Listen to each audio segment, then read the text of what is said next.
Okay sir. हा चला. नमस्कार. श्री केतय स्वामी प्रतिष्ठान या संघटनेने आयोजित केलेला नमस्कार. आजच्या व्याख्यानमालेमध्ये पहिल्याच व्याख्यानामध्ये आज माननीय हरीश पिंपळे साहेब आपल्या बरोबर आहेत. श्री केतय स्वामी प्रतिष्ठानने ही व्याख्यानमाला आयोजित केली, ज्या व्याख्यानमालाचं नाव आहे मार्गदर्शन समाजभूषणांचे.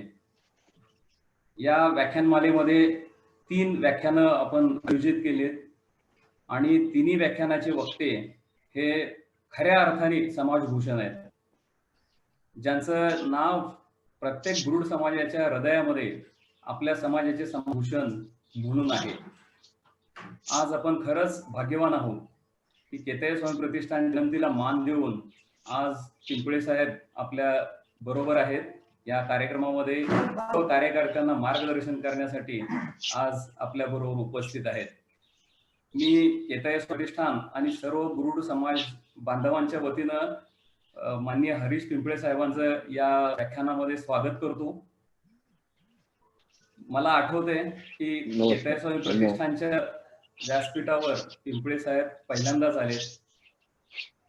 आमच्या विनंतीला म्हणजे पहिल्यांदाच आम्ही विनंती केली आणि त्या विनंतीला मान देऊन आपण आलात. आम्हाला खूप खूप आनंद झाला आणि तुमच्या या निमंत्रणाच्या स्वीकारामुळं आमची प्रेरणा वाढली, आमच्यामध्ये उत्साह वाढला काम करण्याचा, समाजासाठी काम करण्याचा. पहिल्यांदाच आपण या व्यासपीठावर आल्यामुळं मला असं वाटतंय की मला थोडक्यात केतय स्वामी प्रतिष्ठानविषयी माहिती सांगायला हवी. बरेचसे समाज बांधव पहिल्यांदाच युट्यूबच्या माध्यमातून आपल्या या व्याख्यानामध्ये सहभागी होत आहेत. केतय स्वामी प्रतिष्ठान स्थापना 1999 साली झाली. पुणे येथे F18098 या नोंदणी क्रमांकाने या प्रतिष्ठानची नोंदणी झाली. NCL सारख्या एका मोठ्या नामांकित प्रयोगशाळेमध्ये वरिष्ठ शास्त्रज्ञ म्हणून काम करणारे माननीय पांडुरंग सूर्यवंशी हे या प्रतिष्ठानचे पहिले मुख्य विश्वस्त. नॅशनल केमिकल लॅबोरेटरी ही भारतातली एक नामवंत लॅबोरेटरी आहे आणि त्या लॅबोरेटरीमध्ये आपले गरुड समाज बांधव एका वरिष्ठ सायंटिस्ट ह्या पदावर काम करतायत, ह्याचा आम्हाला खूप आनंद होतोय. त्यांच्यानंतर श्रीमती इंदिरा गांधी, VP सिंग, PV नरसिंहराव यासारख्या मान्यवरांनी ज्या महाविद्यालयामध्ये शिक्षण घेतलं, असं फर्ग्युसन कॉलेज, या फर्ग्युसन महाविद्यालयामध्ये गेले 25 वर्षापेक्षा जास्ती वर्ष कॉम्प्युटर सायन्स सारख्या डिपार्टमेंटमध्ये अध्यापनाचं काम करणारे प्राध्यापक मनोज कुमार कुकडे यांनी मुख्य विश्वस्त पदाची धुरा सांभाळली. त्याचबरोबर DRDO सारखी एक अखिल भारतीय पातळीवर मिनिस्ट्री ऑफ डिफेन्सच्या अंडर काम करणारी मोठी लॅबोरेटरी आहे की जे डिफेन्ससाठी बरंच संशोधनाचं काम तिथं चालतं. या लॅबोरेटरीमध्ये टेक्निकल ऑफिसर म्हणून काम करणारे अरविंद सुर्वे, त्याचबरोबर अकाउंट्स आणि ऑडिट या भारत सरकारच्या खात्यामधून निवृत्त झालेले रामचंद्र पवार असे अनेक मान्यवर या संस्थेला लाभले. यासारख्या मान्यवरांनी मुख्य विश्वस्त म्हणून आपली कारकीर्द या प्रतिष्ठानमध्ये आपले योगदान देऊन घेतली. त्याचबरोबर या प्रतिष्ठानची स्थापना झाली ती विद्यार्थ्यांसाठी काम करण्यासाठी स्थापना झाली आणि विद्यार्थी केंद्रबिंदू मानून या आधी प्रतिष्ठानने अनेक कार्यक्रम घेतले. गेल्या 20-22 वर्षांमध्ये विद्यार्थ्यांनी जास्तीत जास्त गुणवत्ता कशी अचीव करावी, याच्यासाठी अभ्यास कसा करावा, वक्तृत्व स्पर्धा, निबंध स्पर्धा यासारख्या वेगवेगळ्या स्पर्धा घेऊन स्वतःला सिद्ध कसं करता यावं याच्यासाठी प्रयत्न केले. विद्यार्थी गुणगौरव समारंभ घेतले की ज्या कार्यक्रमाच्या माध्यमातून विद्यार्थ्यांना प्रेरणा मिळेल, जे यश मिळवलं, जे गौरव आपण मिळवला, त्या गौरवापेक्षा अजून आपली कामगिरी कशी वाढेल ह्याच्यासाठी प्रेरणा देण्याचं काम या प्रतिष्ठानने गेल्या 20 वर्षामध्ये केलं.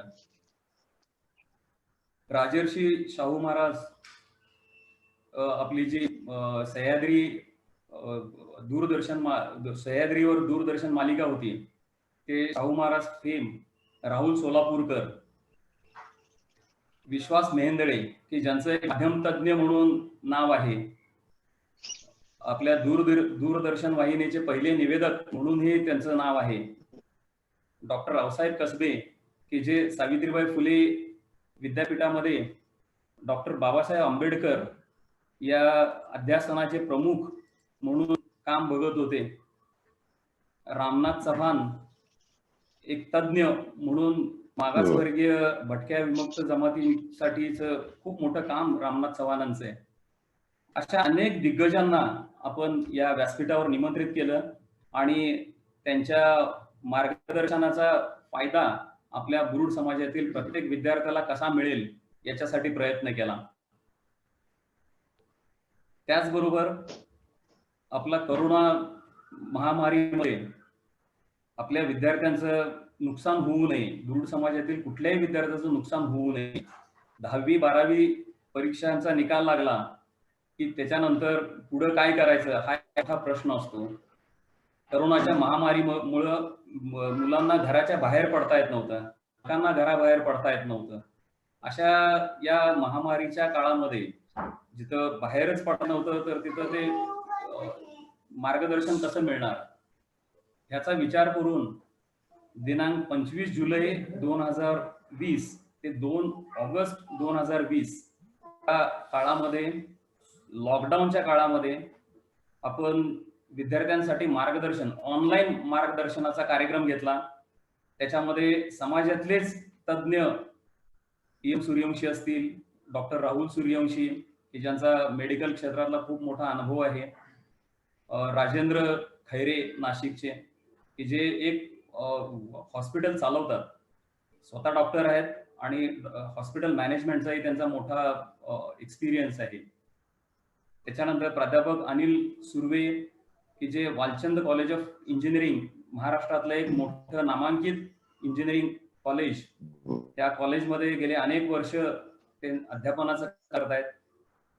त्याचबरोबर UPSC सारख्या IAS ऑफिसरच्या परीक्षांमध्ये म्हणजे प्रिलिम एक्झाम, मेन्स एक्झाम आणि इंटरव्ह्यू, IAS ऑफिसरची इंटरव्ह्यू देऊन आलेले डॉक्टर सागर सूर्यवंशी, MPSC परीक्षा, स्पर्धा परीक्षा पास होऊन ESI म्हणून रुजू झालेले आणि सध्या कोविड योद्धा म्हणून काम करत असलेले आपले रोहन सूर्यवंशी, यासारख्या दिग्गज तज्ञ लोकांचं मार्गदर्शन आपल्या बुरुड समाजातील मुलांना, विद्यार्थ्यांना, विद्यार्थिनींना या ऑनलाईन कार्यक्रमाच्या माध्यमातून करून देण्यामध्ये खूप मोठा वाटा या केतयस्वामी प्रतिष्ठान उचलला. विद्यार्थी केंद्रबिंदू म्हणून अनेक कार्यक्रम या प्रतिष्ठाना गेल्या 20-22 वर्षामध्ये राबवले. अनेक दिग्गज तज्ञ लोकांना या व्यासपीठावर आणलं. PM सूर्यवंशी सारखे वरिष्ठ सायंटिस्ट गेले अनेक वर्ष या प्रतिष्ठानाला आम्हा सर्व कार्यकर्त्यांना मार्गदर्शन करतायत. त्यांच्या मार्गदर्शनाखाली अनेक वेगवेगळे कार्यक्रम आपण घेतो. आता हे सगळं करत असताना आमची अशी एक इच्छा होती की समाजातले जे हुतकुरू कार्यकर्ते आहेत, असे अनेक कार्यकर्ते आम्हाला दिसत आहेत की ज्यांना तळमळ आहे, समाजासाठी काहीतरी करायचंय, समाज त्यांचा वेळ, बहुमूल्य वेळ ते खर्च करायला तयार आहेत, समाजासाठी द्यायला तयार आहेत. तन मन धन ह्या सर्वांसाठी, सर्व ह्या समाजासाठी वेचायला त्यांची तयारी आहे. अशा सर्व कार्यकर्त्यांना एका निश्चित मार्गदर्शनाची गरज आहे. आणि आज त्यामध्ये मला पिंपळे साहेब, खैरे साहेब आणि जोरगेवार साहेब अशा 3 व्यक्ती दिसत आहेत की जे ह्या सर्व तरुण हुतकुरू कार्यकर्त्यांना मार्गदर्शन करून त्यांची जी शक्ती आहे, त्यांचा जो खर्च होणारा पैसा आहे, तो समाज उपयोगी करण्यासाठी जास्तीत जास्त लागण्यासाठी योग्य मार्गदर्शन कोण करेल असं जर विचारलं तर मला ही 3 नावं समोर येतात. आणि हाच एक उद्देश डोळ्यासमोर ठेवून आज आपण केतयस वरिष्ठांच्या मार्फतनं ह्या व्याख्यानमालेचं आयोजन केलंय आणि ह्याचं नाव सुद्धा आपण समोर दिलंय, मार्गदर्शन समाजभूषणांचे. ह्या समाजभूषणांच्या मार्गदर्शनाखाली आपले हे गुरुड समाजाचे सगळे होतकरू तरुण कार्यकर्ते तयार होतील. एक त्यांना निश्चित समाज सेवेचा मार्ग दिसेल आणि भविष्यात एक चांगला गुरुड समाज, एक स्वयंपूर्ण गुरुड समाज, एक ताकदवान गुरुड समाज म्हणून उदयास येईल असं मला वाटतं. मी आपला अधिक वेळ न घेता आपल्या प्रतिष्ठानचे मुख्य विश्वस्त माननीय रामचंद्र सूर्यवंशी यांना विनंती करतो की त्यांनी आपलं मनोगत व्यक्त करावं. रामचंद्र सूर्यवंशी. धन्यवाद सर. आज या स्वामी प्रतिष्ठान पुणे यांनी जी व्याख्यानमाला आयोजित केल्यासाठी आपण प्रतिष्ठानच्या मुख्य विश्वस्त या नात्याने मी आपणा सर्वांचे स्वागत करतो. त्याचबरोबर आगळा वेगळा या कार्यक्रमाच्या स्वरूपाने आपण पुढे इलेक्ट्रॉनिक्स माध्यमातून यूट्यूबच्या चॅनेलद्वारे आपणा सर्वांशी संवाद साधत आहे.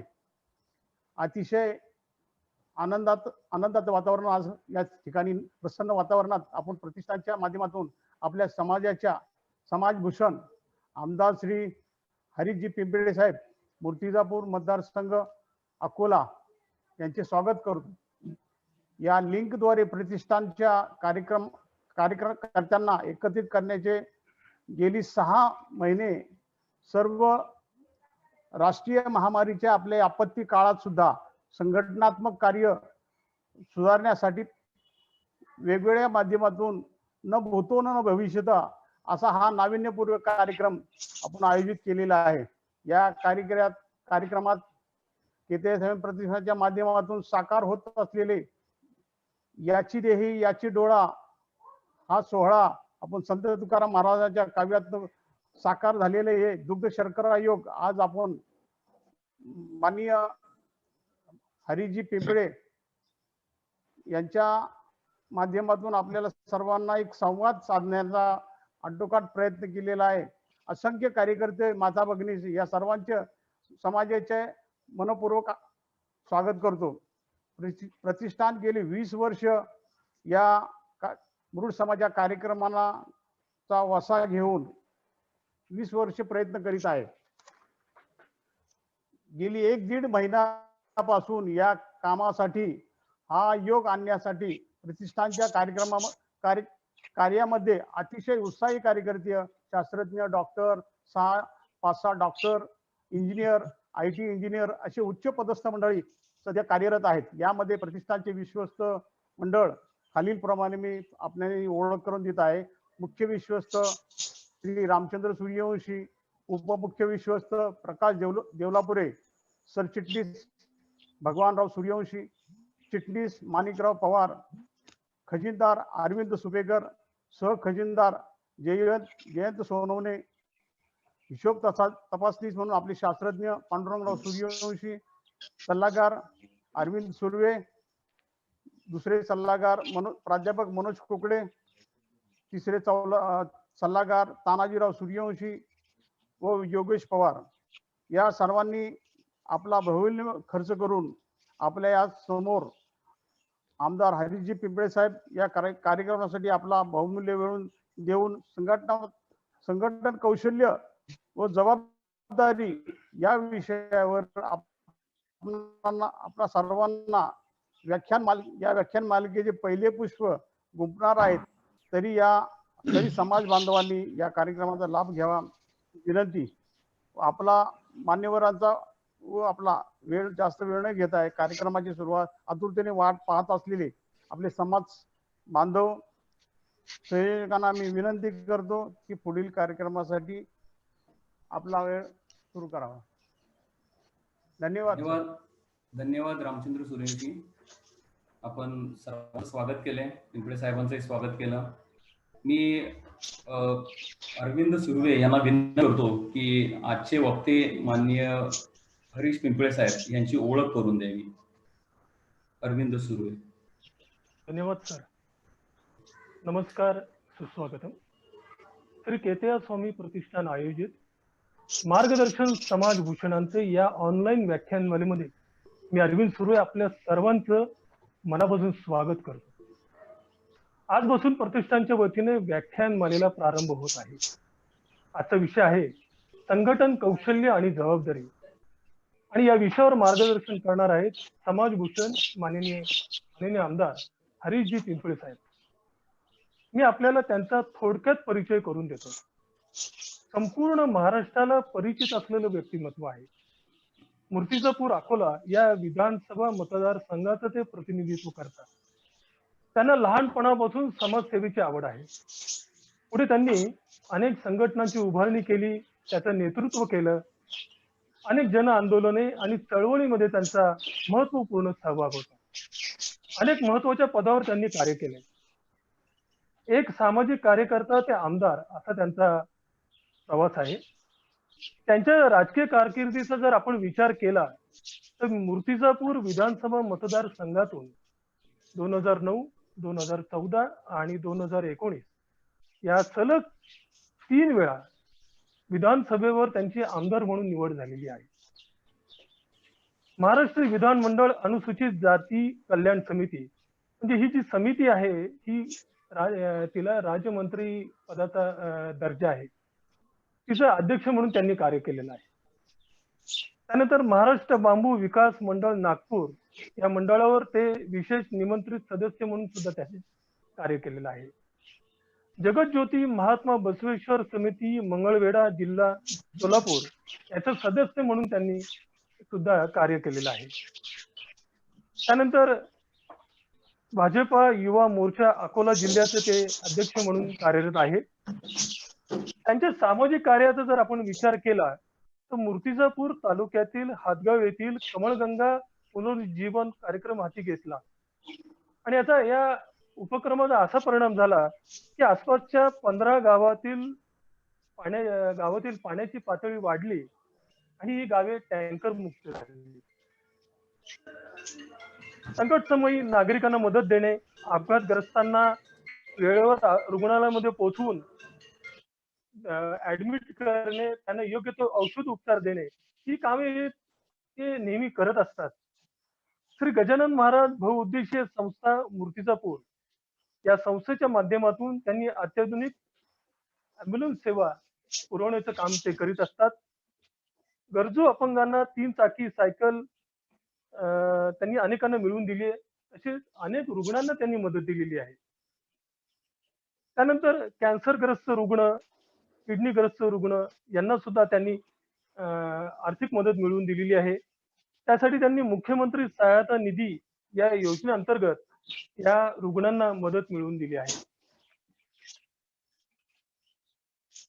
की दुसरं खूप महत्वाचं त्यांचं कार्य मला या ठिकाणी नमूद करावंसं वाटतं की ज्या गावामध्ये प्रतिनिधी नाही अशा आदिवासी गावांमध्ये त्यांनी आवश्यक त्या सेवा सुविधा पुरवल्या आहेत. या गावांना महसूल दर्जा त्यांनी मिळवून दिला. एक उदाहरण द्यायचं म्हटलं तर त्या गावाचं उदाहरण मी आपल्याला देतो. मुंगसाजी नगर मांडोली तालुका बार्शी टाकळी अकोला त्या गावाचं मी आपल्याला एक उदाहरण देतो की त्यांनी या ठिकाणी महसूल दर्जा त्या गावाला मिळवून दिलेला आहे. मतदारसंघात कुठेही कोणतीही आपत्ती आल्यास सर्वप्रथम पोहोचणारे लोकप्रतिनिधी म्हणून त्यांची ख्याती आहे. लोक त्यांना ही त्यांची खरी ओळख आहे. अकोला जिल्हा मागासवर्गीय बुरुड कामगार औद्योगिक सहकारी संस्था मर्यादित या संस्थेची त्यांनी स्थापना केली आणि या संस्थेमार्फत बुरुड समाजाकरता मोठा उद्योग करण्याचा त्यांचा संकल्प आहे. जनहिताचे कार्य कायम सुरू ठेवण्याचा त्यांचा संकल्प आहे. मी या प्रसंगी माननीय पिंपळे साहेबांना विनंती करतो की संघटन, कौशल्य आणि जबाबदारी या विषयावर समाजाला मार्गदर्शन करावं. धन्यवाद. माननीय पिंपळे साहेब.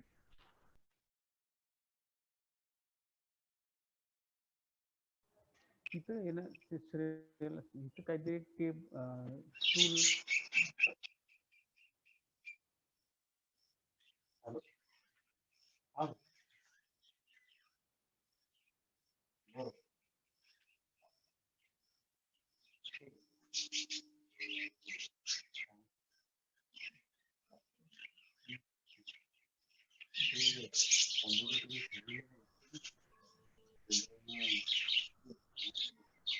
पिंपळे साहेबांना विनंती आहे की आपण आपलं व्याख्यान सुरू करावं.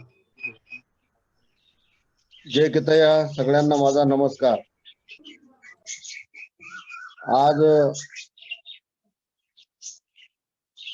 10 ऑगस्ट केतया स्वामी प्रतिष्ठान मार्फत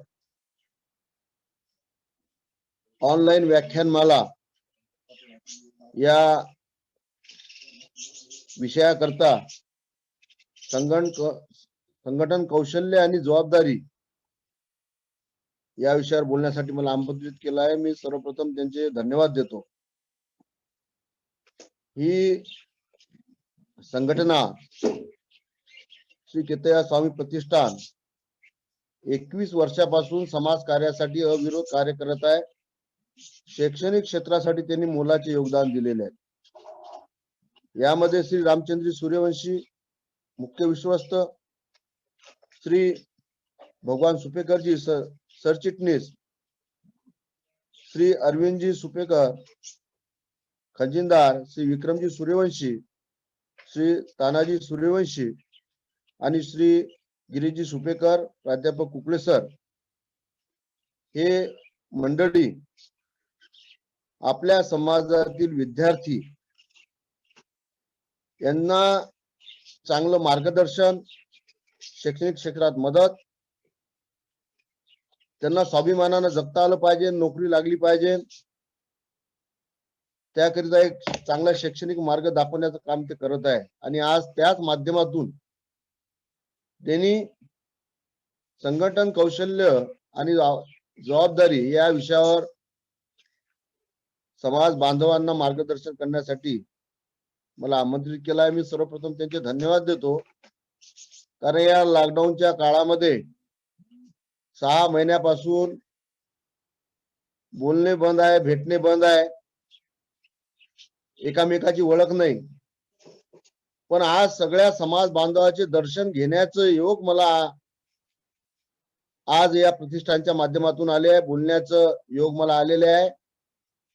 खरं तर आज या समाजासाठी ज्या ज्या लोकांनी एवढं वर्ष काम केलं आहे तेवढं आज माझं वय बी नाही, पण समाजासाठी जे लोक चांगलं काम करतात आणि ते काम पुढे देण्याच्या दृष्टिकोनातून आज मी आपल्याला काही गोष्टीचा उलगडा करणार आहे.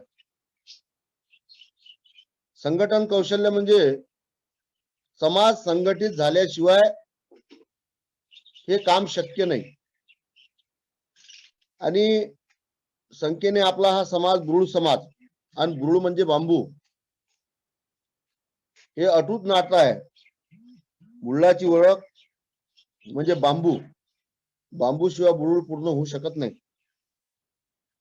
अशा या ब्रूढ समाज, दलित एसटी मध्ये बसत असणारा समाज, गोर गरीब शोषित पीडित समाज, आणि या समाजातील जे गोरगरीब लोक आहे यांच्या उत्थानासाठी त्यांना चांगलं जीवन जगता आलं पाहिजे या दृष्टिकोनातून समाज संघटित करून समाजाच्या लोकांनी आपापल्या जबाबदाऱ्या समजून समाजकार्य केलं पाहिजे या दृष्टिकोनातून आज मी आपल्याशी हितगुज करणार आहोत.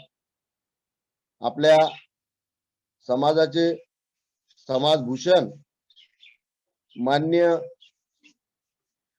चंद्रकांतजी खैरे साहेब, माजी खासदार, माजी मंत्री, आमदार, यांच्या मार्गदर्शनात अनेक कार्यकर्त्यांनी काम केलं. समाज पुढे नेण्याच्या दृष्टिकोनातून आज आपले दुसरे समाजभूषण माझे विधानसभेतील सहकारी मित्र आमदार श्री किशोरजी जोरगेवार चंद्रपूर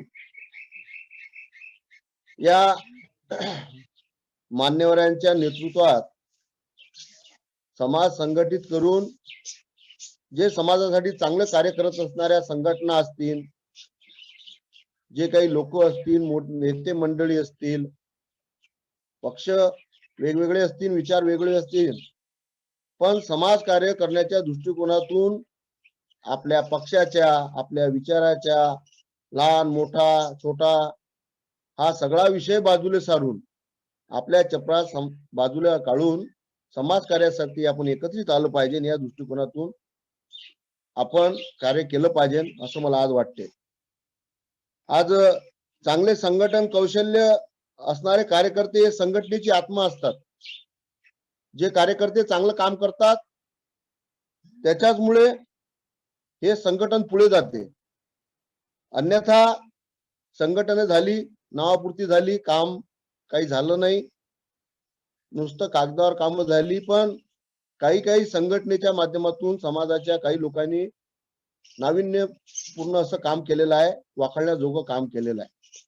त्यामध्ये केतया स्वामी प्रतिष्ठानचं बी नामोल्लेख आपण केला पाहिजे.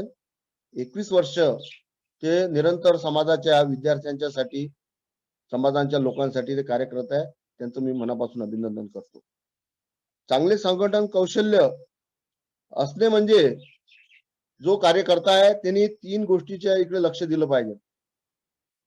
काम करत असताना डोक्यावर बर्फ, तोंडात साखर आणि पायात भवरा, म्हणजे शांत डोक्याने आपले विचार मांडले पाहिजे. जिभेवर साखर म्हणजे आपली मुद्ध भाषा असली पाहिजे आणि संपूर्ण समाजाच्या विकासाच्या दृष्टिकोनाच्या इंजिनिअरिंगने तो सगळ्या इकडे गेला पाहिजे, फिरला पाहिजे, बोलला पाहिजे, सगळ्या त्याचा कॉन्टॅक्ट असला पाहिजे. समाजाचे कुठे कुठे आपले लोक आहे, कशा परिस्थिती आहे, सगळी जाण त्यांना असली पाहिजे.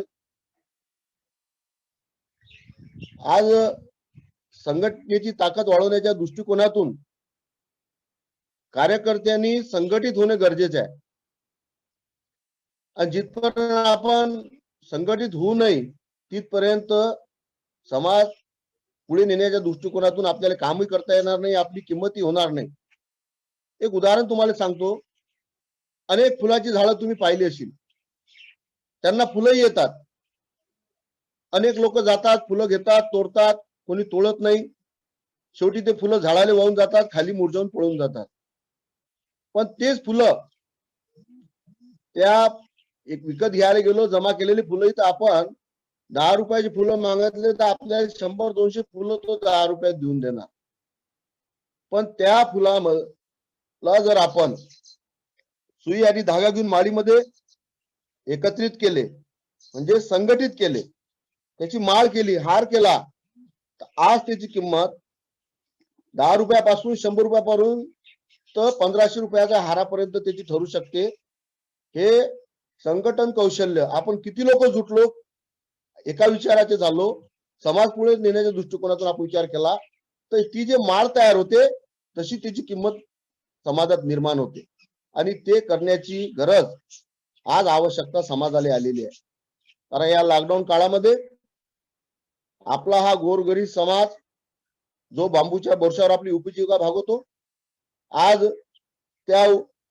त्यावर उपासमारीची पाळी आलेली आहे. आज बाजारपेठ बंद पडली, लॉकडाऊन मध्ये माल मिळाला नाही, माल आला नाही, कोणाला बांबू भेटला नाही, मार्केटिंग खलास झाली. खरं तर बांबूची हस्तकला ह्या जाती तर त्यांच्या कामामुळे आपल्याला पडले आहे, पण आज आपण बांबूच्या हस्तकलेच्या माध्यमातून ते कला जोपासण्याचं काम बी आपण आज करून राहिलो. एकेकाळी आपल्या समाजामध्ये आज बांबू उपयोगी अशा सुंदर वस्तू करत होती की त्याची आज डिमांड होती. आज चायनाने बांबू हायजॅक केला असला तरी आज ती कलाकृती करण्याचं कौशल्य फक्त बृहद समाजांच्या लोकांच्या हातात आहे.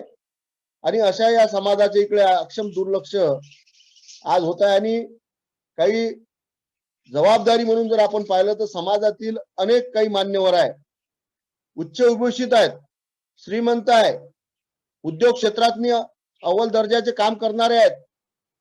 आज युवक चांगले शिकले सवरले आहेत, मुली युवकांच्या पेक्षा जास्त शिकल्या आहेत, पण आपल्या याच्यातनी एकत्रितता नसल्यामुळे, सुसंवाद नसल्यामुळे, एकत्रीकरण नसल्यामुळे आज आपण समाजाला पुढे नेऊ शकत नाही. खरं तर एक उदाहरण महाराष्ट्रात तुम्ही पाहिलंय की मराठा समाजांनी एकत्रित आल्यावर इतक्या जुना आरक्षणाचा प्रश्न त्यांनी लाखो लोक एका जागी मुखमोर्चे काढून, कोणती हिंसा न करता त्यांनी मुखमोर्चे काढून समाज संघटित करून सरकारवर दबाव आणला आणि त्यांनी त्यांच्यासाठी आज आरक्षण मिळवून घेतलं. त्या तुलनेत आपल्या समाजाची प्रगती 10% नाही आहे. आपल्या याच्यात एक मोठी दरी निर्माण झाली आहे. काही लोक खूप श्रीमंत आहेत आणि काही लोक इतके गरीब आहेत की त्यांना आज बांबू आणणे, काम करणे, माल विकणे आणि आपल्या पोटाची थळगी भागवणे इथपर्यंत आपल्या समाजात काही गरीब लोक आहेत. हा जो दुरावा आहे हा मिटवा लागेल. लहान मोठा हा सगळा जो एक दरी पडलेला विषय आहे हा मिटवण्याच्या दृष्टिकोनातून आपल्याला काम करणं गरजेचं आहे. कार्यकर्ते एकत्रित येऊन एका विचाराने विचाराची आदान प्रदान करून समाजाच्या विकासाच्या दृष्टिकोनातून काय केलं पाहिजे त्यासाठी आपण एकत्रित येऊन आपण सगळ्यांनी जर काम केलं तर निश्चितच त्याचा फायदा आपल्याला झाल्याशिवाय राहणार नाही असा माझा ठाम विश्वास आहे. याचं एक जिथं जास्त उदाहरण मी आपल्याला देऊ इच्छितो. 2014 मध्ये भारतीय जनता पार्टी सरकार आलं, पण 2009 मध्ये मी पहिल्यांदा जेव्हा आमदार झालो त्यावेळेस काँग्रेसचं सरकार होतं. आमदार म्हणून मी त्यावेळेस विधानसभेत गेलो त्यावेळेस मला माहिती नव्हतं की महाराष्ट्रातनी सांगली, सातारा, मिरज, सोलापूर, कोल्हापूर इथं या ठिकाणी ब्रूड समाजाचे लोक आहेत. कारण समाज बांधवांचे फोन येत गेले, त्यांनी माझा नंबर कुठून घेतला मला माहित नाही. अनेक लोक शुभेच्छा द्यायला लागले, यायला लागले, भेटायला लागले. तेव्हा कळायला लागलं की आपण सगळ्या महाराष्ट्रामध्ये संख्येने कमी असलो तरी अनेक भागामध्ये आपले समाज बांधव आहे.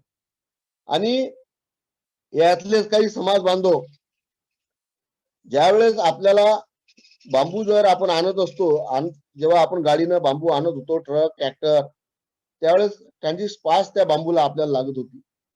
आणि त्यावेळेस फॉरेस्टचे काही अधिकारी आपल्या समाजाची पिळवणूक करत होते, खूप वेठीस धरत होते. पास मिळत नव्हती, वेळेवर माल येत नव्हता. कधी कधी अनेक फॉरेस्टच्या लोकांना हप्ते, महिने, एंट्र्या, गाडी प्रमाणात त्यांना पैसे द्यायला लागत होते. समाज बांधव काय करतील ते करत होते. शेवटी पोटाची आग मोठी खराब असते आणि बांबू हा बुलढाणाचं जीव का प्राण आहे. पण काही समाज बांधव जेव्हा मी मुंबईला आमदार म्हणून गेलो त्यावेळेस मोडलिंगचे विलासप्पा सुरशी असतील, राजेंद्रजी पवार असतील, राजेंद्रजी सूर्यवंशी असतील, राजेंद्रजी सपकाळ असतील, श्यामलाताई असतील, अनेक असे नाव इतके घेतल्या जाईल तर वेळ कमी पडणार. अनेक लोक आली, भेटली आणि त्यांनी सांगितलं की आपल्या कुरुड समाजाच्या लोकांना बांबू पास साठी असा त्रास होते आणि फॉरेस्टवाले त्यांना वेठीस धरतात. मग आम्ही त्यावेळेसचे वनमंत्री स्वर्गीय पतंगरावजी कदम साहेब यांना भेटलो. त्यांना आम्ही समाजाच्या व्यथा मांडल्या. आमदार असल्यामुळे भेटीसाठी मंत्रालयात जाण्यासाठी फारसा त्रास झाला नाही. तिथं आमदार निवास असल्यामुळे राहण्याची व्यवस्था झाली.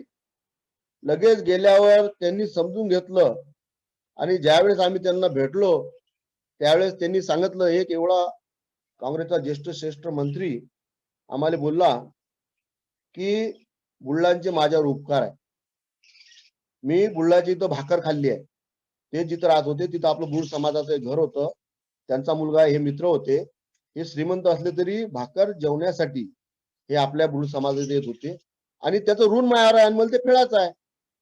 तुमची काय अडचण आहे? आम्ही सांगितलं, साहेब या बांबू पासमुळे आमच्या समाजाला फार मोठा त्रास होतो, म्हणून तुम्ही हा बांबू पास मुक्त करा.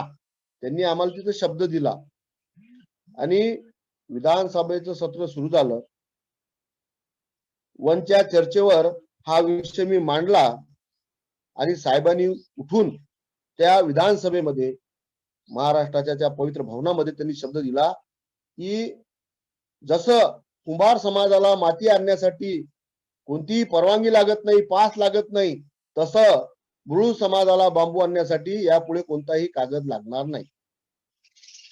पण काही जाळीतले शुक्राचारी अधिकारी बसेल असतात मंत्रालयात, त्या लोकांनी सांगितलं आम्ही फक्त बांबूच समजत होतो, पण त्यांनी बांबूले जाती देऊन टाकल्या. या बांबूच्या जातीला सूट, त्या बांबूच्या जातीला सूट, त्या बांबूच्या जातीला सूट, या बांबूच्या जातीला सूट नाही. परत गुड समाजाच्या गोरगरीब आपले जे पोट भरणारे बांबू आणून काम करणारे अशा लोकांनी पिळवणूक सुरू झाली. नाही हा या जातीचा बांबू आहे, याला पास लागेल. परत ही सगळी मंडळी मुंबईला आले. त्या काळात यांनी 3-4 चक्रा स्वतःच्या मिळकतीतून कमावल्या पैशातून खर्चानी स्वतःच्या जेवणाच्या गाडीची व्यवस्था कोणताही त्रास मध्ये न देता या लोकांनी समाजासाठी काही करायला लागते म्हणून एकत्रित ज्यावेळेस ते आले, त्यांनी दुसऱ्या वेळेस मंत्री महोदयाला आम्ही भेटलो आणि सांगितलं की तुमचे अधिकारी या पद्धतीनं आमच्या समाज बांधवांची पिळवणूक कळत आहे. त्यांनी लगेच सेक्रेटरी बोलावलं, सांगितलं आणि नंतर संपूर्ण बांबूसाठी ते पास मुक्त झाली. हे कशामुळे झालं? समाजातील काही प्रतिष्ठित लोक, समाजसेवक, ज्यांना असं वाटलं की समाजासाठी आपल्याला काहीतरी करायचं आहे. खरं तर आपण ज्या समाजात जन्माला आलो त्या समाजाला आपलं काहीतरी देणं लागते, त्याचं ऋण आपल्यावर असते आणि ते फेडण्याच्या दृष्टिकोनातून आपल्या दैनंदिन जीवनाच्या व्यस्ततेतून त्यांनी वेळ काढून त्यावेळेस स्वतःच्या पदराचे पैसे खर्च करून आले, संघटित झाले. राजकीय फायदा त्यांना माझ्यामुळे त्यावेळेस झाला आणि त्याच्या आज बांबूची पास बांबू मुक्त झाली. आज याच पद्धतीनं सगळ्या लोकांनी सर ठरवलं की ज्या समाजात आपण जन्माला आलो त्या समाजाला आपल्याला काहीतरी देणं आहे. त्या दृष्टिकोनातून जर आपण काम करायला सुरुवात जर केली तर मला असं सांगण्यात आनंद होईल, कोणतीही गोष्ट अशक्य नाही. साऱ्या गोष्टी शक्य आहे, पण त्यासाठी विचारानं, आचारानं, मनानं, तू लहान मी मोठा सारे भेदभाव बाजूले टाकून जिथपर्यंत समाजातील लहान मोठे वडीलधारी मंडळी, युवक युवती हे सगळे एकत्र येणार नाही, तिथपर्यंत आपण समाजाला पुढे नेण्याच्या दृष्टिकोनातून काम करू शकणार नाही. आणि आज आपण शिकलं पाहिजे. अनेक समाज एसटी मध्ये आहे. मी एक तुम्हाला उदाहरण सांगतो. 2014 मध्ये जेव्हा भारतीय जनता पार्टी शिवसेने सरकार आलं त्यावेळेस मला दुसऱ्यांदा संधी भेटली आणि विधानमंडळाच्या अनुसूचित जाती कल्याण समितीच्या अध्यक्षपदी माझी निवड झाली. ज्यावेळेस मी अध्यक्ष म्हणून संपूर्ण महाराष्ट्राचे दौरे करायला लागलो त्यावेळेस मी सोलापूरला घेतलो होतो. आपले पत्रकार मान्य दत्तजी वर्तिले यांची माझी भेट झाली. त्यांनी काही समाजाच्या विषयी गोष्टी सांगितल्या, अडचणी सांगितल्या. पण एक तर मुलं आपले काय जेव्हा व्यापारात येऊन जातात, ज्यांच्या हाती पैसा आला त्यांचं शिक्षण थोडं मन डायव्हर्ट होऊन जाते. पण समाजाच्या काही मुली फार हुशार आहेत आणि उच्च आहेत, चांगल्या शिकल्या आहेत, त्यांच्या कर्तृत्वाने त्यांनी चांगलं नावलौकिक केलं आहे. पण नोकरी क्षेत्रामध्ये आपण एसटीच्या तुलनेत आपली जी संख्या असायला पाहिजे नोकरीमध्ये त्यामध्ये आपण फार मागाव. एक एसटी मध्ये बसणारा समाज हा त्या नोकऱ्यामध्ये त्यांनी प्रावीण्य मिळवलं आहे. 100 जागा निघाल्या अशीन तर आज 95 जागेवर एसटीच्या त्या समाजाचे लोक आरूढ झालेले आहेत.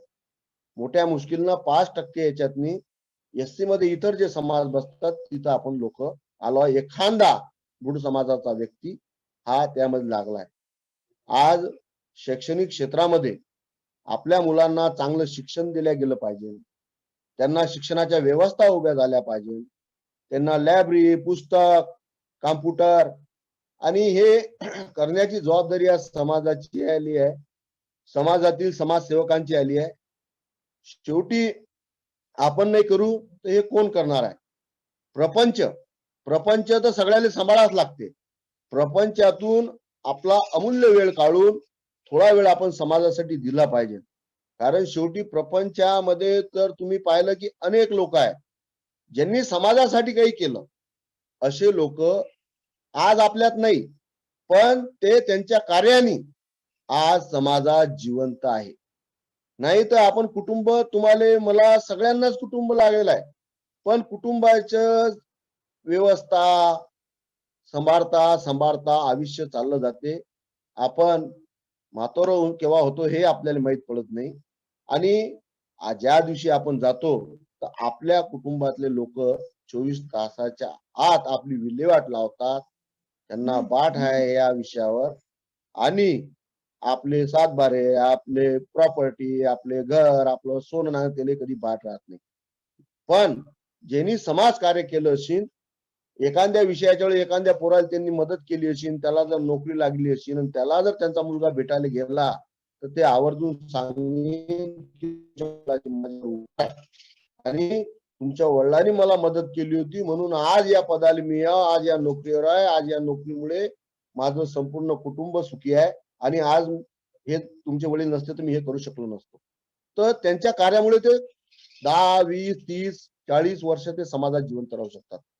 आणि ज्या थोर पुरुषांनी, महापुरुषांनी समाजासाठी जगले, समाजासाठी त्याग केला, समाजासाठी काही केलं, त्याच लोकांचं नाव आहे. शेवटी प्रपंच सगळ्यांना लागू आहे. जन्माला आपण सगळे येणार आहोत, लहानचे मोठे होणार आहोत, नातू पंतू सगळ्यांचे लग्न आले की शेवटी आपला शेवट होईल. बाकी समाजातली जर एखाद्याने विचारलं काय ह्या एवढा मोठा झाला याचं काय योगदान आहे, तर चौथा चर्चामध्ये काही निघणार नाही.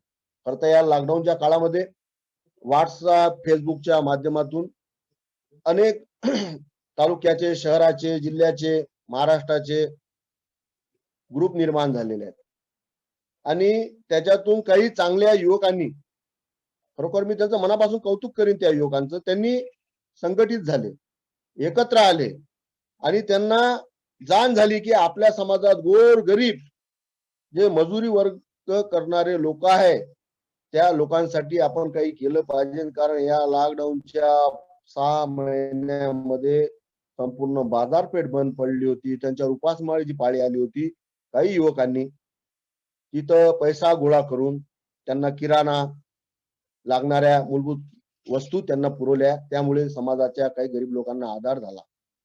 असं कार्य सगळ्यांनी केलं पाहिजे. आणि आज ती कार्याची गरज आहे. हा लहान, हा मोठा, हा अमकाजी, तो टमकाजी, हा सगळा विषय आपण सोडला पाहिजे. आणि माझ्या समाज बांधवांना एक माझी हात जोडून विनंती आहे, कारण या लॉकडाऊनच्या काळामध्ये मला बी जरा कार्यक्रम, मी घराच्या घरी जास्त असल्यामुळे, मी व्हॉट्सअप फेसबुकवर फार काळ असल्यामुळे माझ्या एक लक्षात अशी एक गोष्ट आलेली आहे की बुडू समाजातली काम करत असताना काही गोष्टी, जो एखादा विषय आपण जर पाहिला, भाग ठेवला की इतरांशी बोलताना, वागताना व्हॉट्सअपवर मेसेजद्वारे आपले काही लोक पातळी सोडून बोलतात. आपण पातळी सांभाळून बोललो पाहिजे. कोणालाही वेळात वाकड्या काढण्यातनी अर्थ नाही. बोलताना आपण समाजातील वातावरण बिघडू नये या दृष्टिकोनातून आपण मेसेज टाकले पाहिजे. अनेक लोक टीका करतात, टिप्पणी करतात, पण एक वेळा आपण हे पाहिलं पाहिजे की आपण समाजाला बोलून राहिलो, XYZ व्यक्तीला बोलून राहिलो, आपण काय केलं समाजासाठी. आपण बोलायचं लोकायले आणि करायचं काही नाही, तर हे काही योग्य होणार नाही. म्हणून माझी साऱ्या कार्यकर्त्यांना विनंती आहे, कारण एखाद्या वाकड्या मेसेजमुळे कार्यकर्त्याचं खच्चीकरण होते. जे चांगले कार्यकर्ते समाजात काम करतात त्यांना असं वाटते वारंवार आपण काम करतो, पण लोक कौतुक करायच्या जागी आपल्याला शिव्या घालतात आणि त्यामुळे तो पुढे येत नाही, तो हिम्मत करत नाही. जर कोणी चांगलं काम करत असेल तर त्यांना आपण प्रोत्साहन दिलं पाहिजे, त्याचं कौतुक केलं पाहिजे, त्याला मदत केली पाहिजे. जशी होईल तशी मदत, ज्या पद्धतीची होईल त्या पद्धतीची मदत आपण त्याला जर केली, निश्चितच तो त्याच्या कामाची गती 100% वाढवेल आणि त्याचा फायदा समाजासाठी होईल. म्हणून आज आपण हे केलं पाहिजे. आज आपण एसटीत असताना आपल्याला 2014 मध्ये सुधीर भाऊ जेव्हा वनमंत्री होते, त्यांनी बांबू हस्तकलाच्या दृष्टिकोनातून बांबू प्रशिक्षण केंद्र उभी केली. आज चंद्रपूर, नागपूर ठिकाणी त्यांनी ते उभी केली. तिथं आपल्या गोरगरीब लोकांना तिथं ट्रेनिंग द्यायचं, 7 दिवस त्यांना पैसे द्यायचे आणि त्यांच्या पायावर त्यांना उभं राहता येईल त्या पद्धतीचं काम त्यांनी त्यावेळेस केलं. एक योजना निस्तारचा बांबू म्हणून बुडू समाजासाठी आहे. 1500 बांबू सवलतीच्या दरामध्ये आपल्याला तो भेटते. अनेक ठिकाणी काही फॉरेस्टचे अधिकारी तो बांबू आपल्या समाजाच्या लोकांना मिळू देत नाही. जर आपण त्यातनी प्रयत्नशील राहिलो, त्यांचे कार्ड आपण जर फॉरेस्टच्या माध्यमातून करून घेतले, तर आज आपले समाजभूषण खैरे साहेब असतील, आपले किशोरजी असतील, मी असतील, आम्ही तिन्ही राजकारणी लोक तुम्हाला त्यातनी मदत करू. एखादा अधिकारी तुमच्याशी जर चांगलं वागत नसेल, वाकडा वागत असेल, तर त्याला दारावर आणण्याचंही काम आम्ही करू. तर निस्तारच्या बांबूसाठी तो बांबू समाजाच्या लोकांना मिळाला पाहिजे, या दृष्टिकोनातून आपण सगळ्यांनी काम केलं पाहिजे आणि ते आपण करावं अशी विनंती या प्रसंगी मी करतो. सगळ्यात मोठं आहे की समाजाला जर पुढे आणायचं असेल तर समाजातील जे युवा पिढी आहे, पोरं आहे, पोरी आहे, युवक आहे, यांना शैक्षणिक क्षेत्राच्या ज्या योजना आहेत, ज्या माहिती आहे, त्या योजनाचा फायदा पुरेसा, परत सांगतो, पुरेसा फायदा या त्या लोकांना झाला पाहिजे. अनेक लोकांना त्याच्याबद्दलची माहिती नाही. त्याच्यामुळे जे दुसऱ्या एसटी समाजात जे दुसरे समाजाचे लोक बसतात ते त्या योजनेचा 100%च्या वर फायदा घेतात आणि त्यांच्या ते अधिकारी समाजाचे त्यांना ते माहिती देतात, ते सोबत घेऊन चालतात. असं आपल्या समाजात होताना दिसत नाही. खरं तर खेदानं मी तुम्हाला सांगतो की आपल्या इथं टिंगल टवाळ्यावर फार एकामेकाला इंटरेस्ट आहे. थोडीशी आपल्या समाजातली काही लोकांची वृत्ती खेकड्यासारखी आहे. एखादा का वर जायला सुरुवात करते, दुसरा त्याचे पाय धरते, वरते, तो तिसरा चाल लावते, चौथा त्याचे पाय धरते. तर आता हे जी वृत्ती आहे हिचा त्याग आपण केला पाहिजे. नाही तर आपण तर आज हा उद्या राहणार नाही. जे परिस्थिती आज आहे ते 100 वर्षांना तशीच राहील. खरं तर एक उदाहरण मी तुम्हाला सांगतो. आमदार झाल्यावर मी पंढरपूर, आळंदीला गेलो, तेव्हा तिच्या समाज बांधवांनी माझं आदर, सत्कार, स्वागत मोठ्या उत्साहानं केलं आणि त्यावेळेस त्यांनी तिथं आपल्या काही समाज बांधव, म्हणजे आज 100 वर्षा पहिले त्यांनी धर्मशाळा बांधल्या. त्यावेळेस खरं तर 30 पैसे 40 पैसे टोपली सूप खपत असेल, पण त्यावेळेच्या समाज बांधवांनी पोटाला दुपट्टा पदर बांधून कोणी 2 रुपये, कोणी 8 आणे, कोणी 5 रुपये ही मदत केली. कशासाठी केली की संपूर्ण महाराष्ट्रातला बुरुड समाज ज्यावेळेस हा पांडुरंगाच्या दर्शनाला येईन, विठ्ठलाच्या दर्शनाला येईन, ज्ञानेश्वर माऊलीच्या दर्शनाला येईन, त्यांना राहण्याची व्यवस्था झाली पाहिजे. त्यासाठी धर्मशाळा त्यावेळेस बांधल्या गेल्या. आज त्या धर्मशाळेला 100 वर्ष पुरी झाली. आज त्या जीर्ण अवस्थेत पडलेला आहे. आज त्याचा फायदा समाजाला होत नाही. पण त्यावेळेच्या लोकांनी एकच दृष्टिकोन ठेवला होता. गरिबी होती, भूकमरी होती, पण समाजाच्या लोकांसाठी काही करायचं आहे म्हणून एकच ध्यास, समाजाच्या लोकांना व्यवस्था उभ्या करायच्या आहे.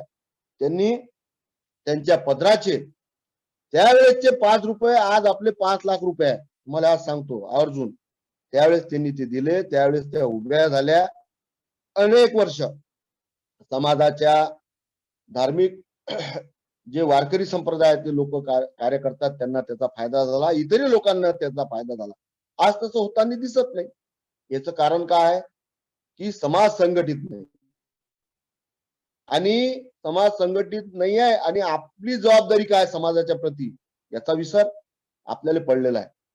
आपली जबाबदारी आपण प्रत्येकाने जर चांगल्या पद्धतीनं पार पाडणं सुरू केलं तर कोणालाही सांगायची गरज पडणार नाही. आणि काम हे कसं होईल, कारण मीपणा जिथं येते तिथं काम होत नाही. आणि जिथं तुम्ही आपण करू म्हणसान, एकत्र येसान, तिथं तुमच्या स्वप्नात जसं तुम्ही पाहता त्या पद्धतीनं काम पटपट हे होत जाईल. त्या दृष्टिकोनातून आपल्याला माझी हात जोडून एक विनंती आहे. समाज कार्य करत असताना मी समाजापेक्षा मोठा नसून समाज माझ्यापेक्षा मोठा आहे ही भावना प्रत्यक्षात पेरण्याची जबाबदारी प्रत्येक कार्यकर्त्याची आहे. मी मोठा नाही, आज माझा समाज मोठा आहे आणि या समाजासाठी मला काम करायचं आहे, हेच आपण ठरवलं पाहिजे. कारण एक उदाहरण मी तुम्हाला सांगितलं की धन दौलत बंगल्या गाड्या सर्व काही येथेच सोडून आपल्याला जायचे आहे, येथेच ठेवून जायचे आहे. जायचे कारण कोणी सोबत नेणार नाही. एक राजाचं एक उदाहरण आहे, म्हणतात की त्यांनी जेव्हा संपूर्ण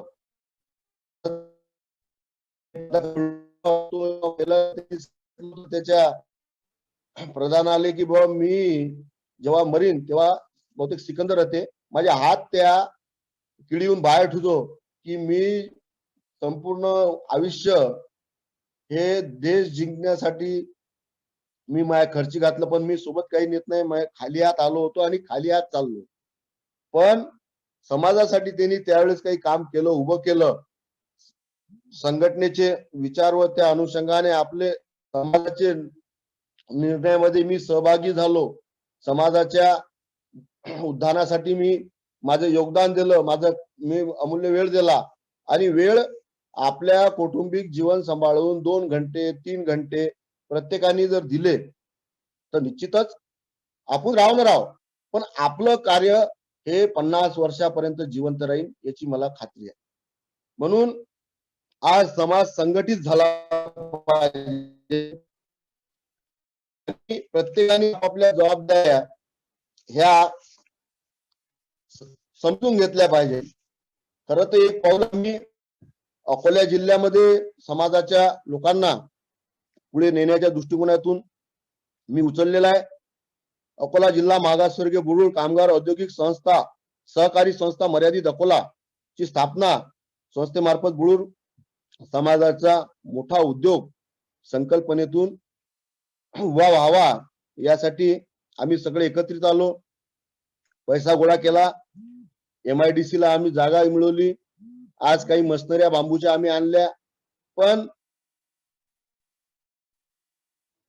पाहिजे तसं यश आम्हालाही खूप त्रास झाला. आणि जेव्हा आम्हाला मी आमदार असताना जर समजा हा त्रास होते तर एकदम छोटा समाजातला गरीब व्यक्तीला काय त्रास होती याची जाणीव त्यावेळेस मला झाली. आज बांबू प्रत्येकाने जर ठरवलं 50 बांबूची सामान्य शेतात जर आपण लागवड केली तर दर 3ऱ्या-4थ्या वर्षी तो बांबू आपल्याला तोडायला येते. आणि बांबू हे गवताची जात आहे आणि बांबू सरकारला माहित आहे की आज मोठ्या प्रमाणावर बांबूचा उपयोग झाला पाहिजे, नाही तर हे वृक्ष तोडायच्या बद्दल सरकारने किती प्रयत्न केले ते थांबणार नाही. पण बांबूले जर त्यांनी सवलत मोठ्या प्रमाणावर प्रोत्साहन दिलं तरच हे थांबू शकते. आणि आज चायनामध्ये बांबूच्या हस्तकलेचं म्हणजे जगात त्याची मागणी आहे. आणि खरं तर आपलं एक दुर्दैव आहे की ती कला जे आपल्या रक्तात भिनसली आहे, आपल्या रक्ताच्या ठेंबाठेंबामध्ये आहे, त्या कलेले आपण कुठेतरी मूठ माती देऊन राहिलो. त्या कलेले आपण जगासामने नेलं पाहिजे, कारण तिला आज जगात मार्केट आहे. अनेक अशा वस्तू आज बांबू पासून तयार होऊन राहिला, तर बांबू पासून कपडा राहिला.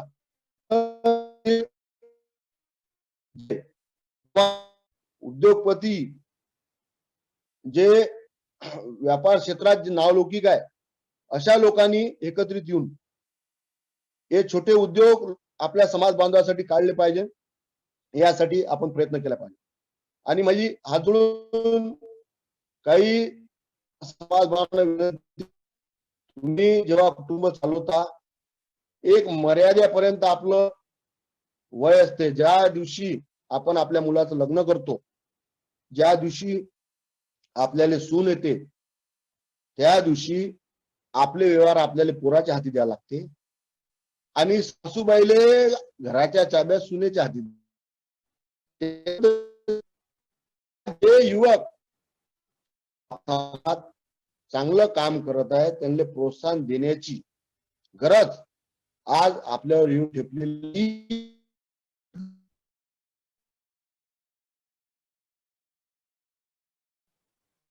पण याच्यात असं त्या लोकांची सल्ला, त्यांचे आशीर्वाद, त्यांचं प्रेम, ची मदत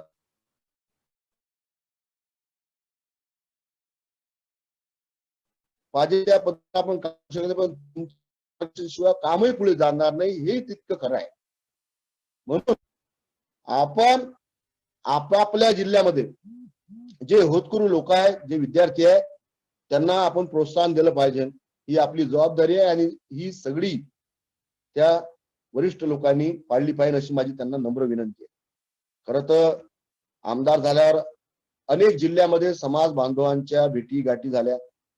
सामूहिक विवाहामध्ये भेटण्याचे योग त्यांच्या आले. आज सारखा जिल्हा असेल त्या ठिकाणी जेव्हा आम्ही गेलो, परभणी तिथं आम्ही गेलो, आज तिथं अनेक महिला, आपल्या समाजातील महिला अनेक अशा आहेत की त्यांनी पुढाकार घेऊन हे कार्यक्रम यशस्वी पार पाडले आहे. माणसाच्या खांद्याला खांदा लावून ते आज काम करत आहे. त्यांनाही कुठे एक प्लॅटफॉर्म समाजाच्या प्रतिष्ठानच्या माध्यमातून आपण उभा करून दिला पाहिजे की त्यांना बी काम करत असताना सोयीचं झालं पाहिजे. आणि सगळ्यात महत्वाचं एकच सांगतो तुम्हाला की आपल्या समाजात शिक्षणाची गंगा ही आली पाहिजे. जिथपर्यंत आपले मुलं उच्च शिक्षित होणार नाही तिथपर्यंत समाजाचं नेतृत्व भलं करण्याची क्षमता आपल्यात निर्माण होणार नाही. कारण नोकरी क्षेत्रात ज्यावेळेस मी अनुसूचित जाती कमिटीचा अध्यक्ष म्हणून काम केलं त्यावेळेस फार कमी क्वचित एखादा जो नोकरीवर आहे अशाच व्यक्तीची आपली भेट झाली. आज 90% लोक हे आपले बांबूवरच उदरनिर्वाह भागवतात. आज यांना छोट्या उद्योगात आणण्याची गरज आज आहे. आज केंद्रानं जो पॅकेज जाहीर केलेला आहे त्याचा अभ्यास, त्याच्यातल्या बारीक सारीक गोष्टीवर अभ्यास करून त्यातलं काय चांगल्या योजना आहेत त्या आपल्याला कशा घेता येईल या दृष्टिकोनातून जे शिकलेले लोक आहेत, उच्चभूषित आहेत, त्यांनी एक अभ्यास गट तयार करून त्याच्यातल्या बारीक सारीक साऱ्या गोष्टीची माहिती घेऊन ते लोकांपर्यंत समाजापर्यंत कशी जाईल आणि समाजाला उद्योगात आणण्यासाठी त्याचा कसा फायदा होईल यासाठी काम केलं पाहिजे.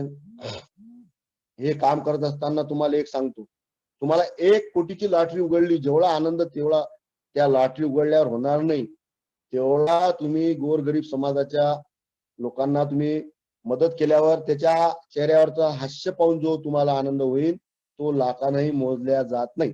आणि तो आनंद घेण्याची ही चांगली संधी आज आपल्याला निर्माण झाली आहे. अनेक वेळा गोरगरीब समाजाचे आपले लोक लग्नाच्या प्रसंगी बाहेरगाव जात असताना एक सोलापूरला घटना घडली होती. तिथं ऍक्सिडेंट झाला होता आणि त्यामध्ये 7 लोक, आपल्या समाजाची 7 का 8 लोक दगावली होती. वर्तिलेजींनी मला फोन केला, आम्ही तिथं गेलो, मदत केली. त्यावेळेस जेव्हा आपण पाहिलं की खरं त्यावेळेस त्यांना त्या मदतीचा हात आवश्यकता आज होती. प्रत्येकाने फुलही फुलाची पाकळी जितकं शक्य होईल तितकं आपलं पैसे, ज्यांनी पैसे देता येते त्यांनी पैसे द्याव, ज्यांनी वेळ देता येते त्यांनी वेळ द्याव. कारण सगळे पैसे देऊ शकत नाही पण काही लोक वेळ देऊ शकतात. कारण आज वेळेचा बी मोठा अभाव आहे आपल्या समाजात, तो जर दिला आणि एक हे सांगळ ही एकत्रीकरणाची जर आली तर पुढच्या पिढीला त्याचा फायदा होईल.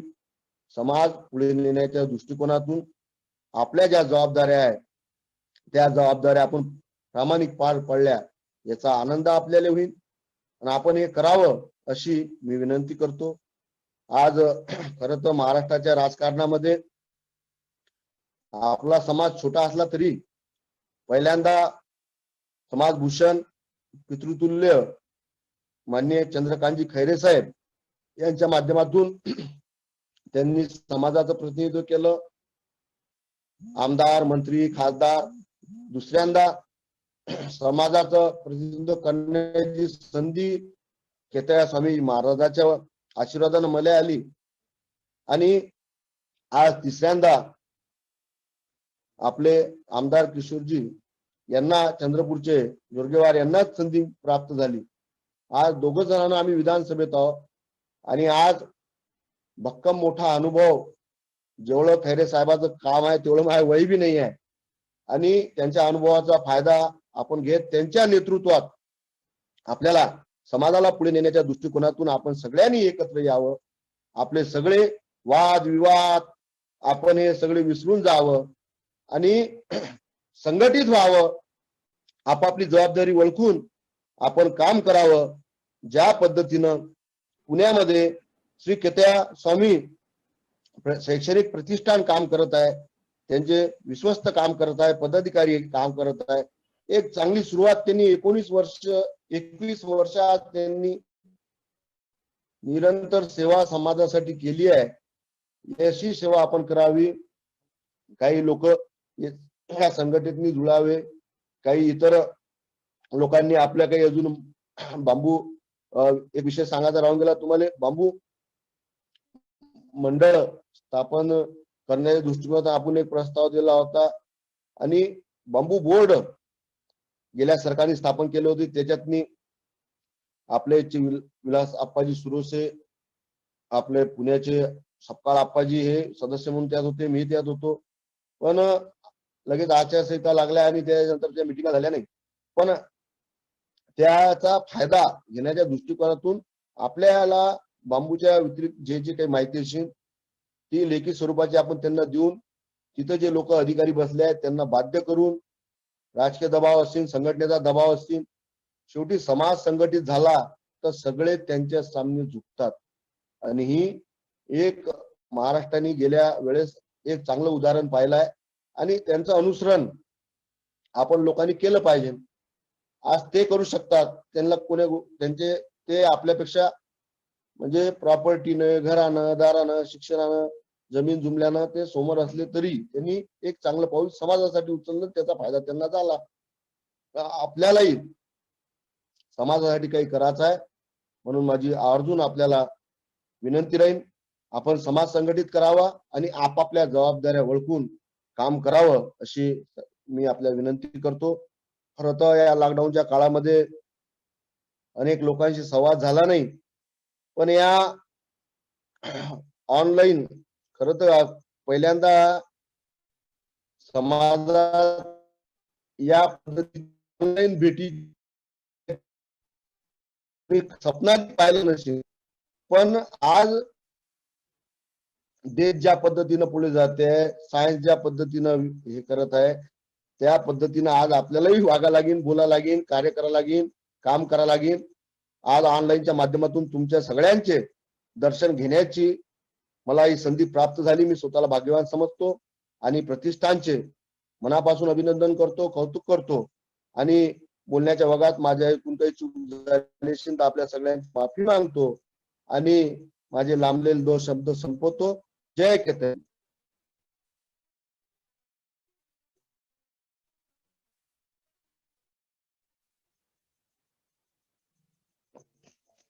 धीरज अरविंद सुरुवे.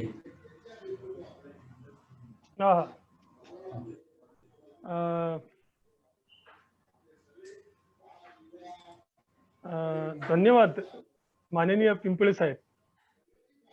साहेब, आपण या व्याख्यानाच्या निमित्ताने अनेक महत्वपूर्ण विचार समाजासमोर ठेवले की आपण संघटन व्हायला पाहिजे, संघटन कौशल्य करायला पाहिजे, जबाबदारी घ्यायला, प्रामाणिकपणे आपली जबाबदारी आपण पार पाडली तर समाजाची प्रगती खूप लांब नाही. त्याच्यानंतर खूप महत्वाचे विचार त्यांनी आपण मांडले की सर्व समाज बांधवांनी एकत्र येऊन समाजाच्या प्रगतीसाठी आपण झटलं पाहिजे. आणि आणखी एक महत्वपूर्ण विचार आपण मांडला की समाजामध्ये शिक्षणाची गंगा आली पाहिजे आणि शिक्षणाची वाट आपण धरली पाहिजे, त्यामुळे स्वतःचा आणि समाजाचा विकास होईल. आणखी एक विचार आपण मांडला की आपण प्रपंच सांभाळून परमार्थ करायला पाहिजे. जो शक्य तेवढा वेळ जो आपल्याला मिळेल प्रपंचातून संसारातून आपल्याला जो वेळ मिळेल तो वेळ आपण समाजासाठी नक्की द्यायला पाहिजे. खूप महत्वपूर्ण विषयांना आपण या ठिकाणी आपण स्पर्श केला. आपण आज या ठिकाणी आणखी एक म्हणजे आपल्या मनामध्ये जनहिताचे जनहितासाठी आपण काही संकल्प केलेत आणि ते नक्की पूर्ण होतील, ते सिद्धीच जातील अशी मला खात्री आहे. आणि मी प्रतिष्ठानच्या वतीनं मी आपल्याला या संकल्पासाठी हार्दिक शुभेच्छा देतो. आज आपण प्रतिष्ठानच्या निमंत्रणाचा स्वीकार केला आणि समाजाला खूप महत्वपूर्ण असं मार्गदर्शन केलं. पुन्हा एकदा प्रतिष्ठानच्या वतीने मी आपल्या सर्व समाजाच्या वतीने मी आपल्याला आभार या ठिकाणी व्यक्त करतो, कृतज्ञता या ठिकाणी मी व्यक्त करतो. समाज बांधवांसाठी एक निवेदन मी या ठिकाणी करू इच्छितो. बुधवार दिनांक 12 ऑगस्ट 2020 रोजी सायंकाळी 6 ते 7 वेळेत व्याख्यानमालेच्या दुसऱ्या दिवशी यामध्ये आपल्याला विषय जो आहे तो कार्यकर्ता कसा असावा आणि यावर आपल्याला मार्गदर्शन करणार आहेत माननीय चंद्रकांतजी खैरे साहेब. तर सर्व समाज बांधवांनी कार्यकर्त्यांनी याची नोंद घ्यावी आणि माननीय खैरे साहेबांच्या व्याख्यानाचा आपण लाभ घ्यावा असे मी आपल्याला सर्वांना मी विनंती करतो.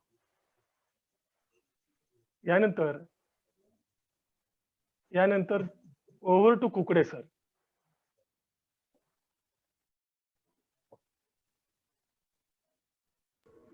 धन्यवाद अरविंद सुर्वे. मला आज खूप आनंद होतोय. खरं म्हणजे तो मला आनंद शब्दात व्यक्त नाही करता येत.